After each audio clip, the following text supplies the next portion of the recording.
Alors le mémorial d'Alsace-Moselle est un équipement qui a ouvert le 18 juin 2005, donc nous avons cette année 10 ans.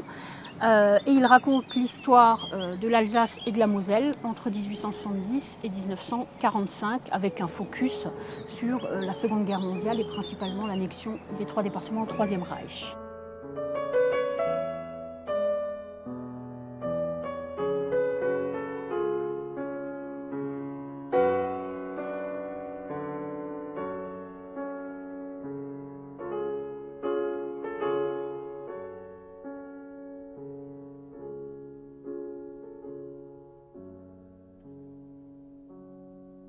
La visite a lieu totalement à l'intérieur, c'est-à-dire que vous descendez dans un espace de 2000 m² où vous êtes plongé dans des ambiances.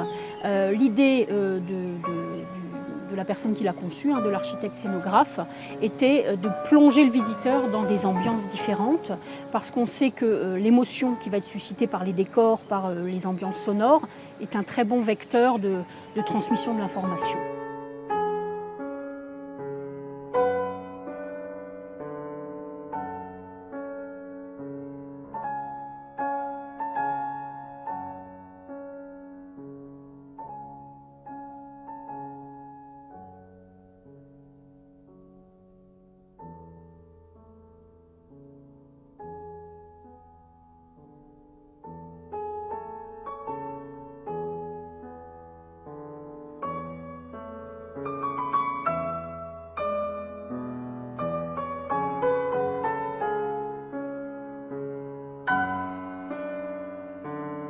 Dès l'arrivée des nazis, dès juillet 40, on commence à trouver les premiers articles de journaux. Ils veulent remettre en place le sport en Alsace. Ils considèrent que les Français avaient abandonné un peu tout ça.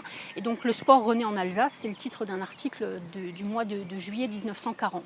Donc toutes les associations sportives sont dissoutes et vont renaître sous une bannière nationale-socialiste. Je prends l'exemple par exemple du club de foot de Strasbourg, le club masculin, le Red Star.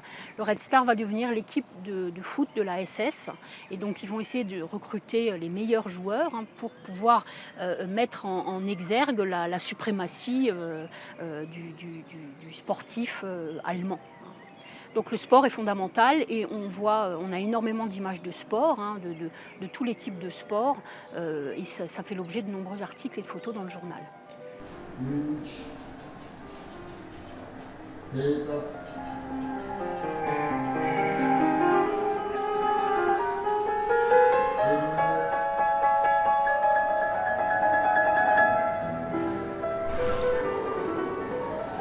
Le foot reste un sport extrêmement populaire en Alsace et les nazis se méfient de ces sports populaires.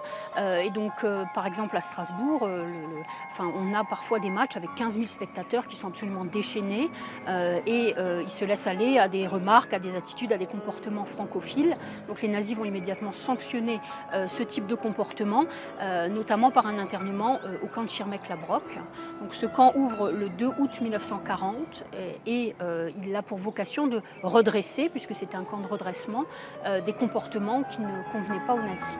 Donc des spectateurs alsaciens ont été envoyés suite à des matchs de foot au camp de Schirmeck.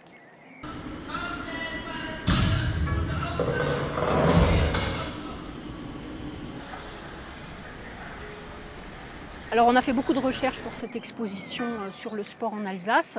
Nous avons trouvé beaucoup de documents iconographiques, également beaucoup de femmes qui faisaient du sport. Nous n'avons jamais vu de femmes qui jouaient un match de foot féminin. Jamais. Alors on s'est posé cette question et ça tient certainement à la vision nazie du monde, puisque les femmes avaient pour vocation, et toute leur éducation dès leur plus jeune âge vise à en faire des mères de famille et des épouses dévouées à leur mari. Et donc pour être une bonne mère de famille, il faut être soi-même en bonne santé. Donc c'est l'idée, un esprit sain dans un corps sain. Donc les femmes vont faire énormément de sport, mais je n'ai pas vu de femmes qui jouaient au foot. Ça ne veut pas dire qu'il n'y a pas eu de match de foot féminin, ça veut dire simplement qu'en tout cas, ce n'était pas médiatisé et je pense même que ce n'était pas spécialement permis.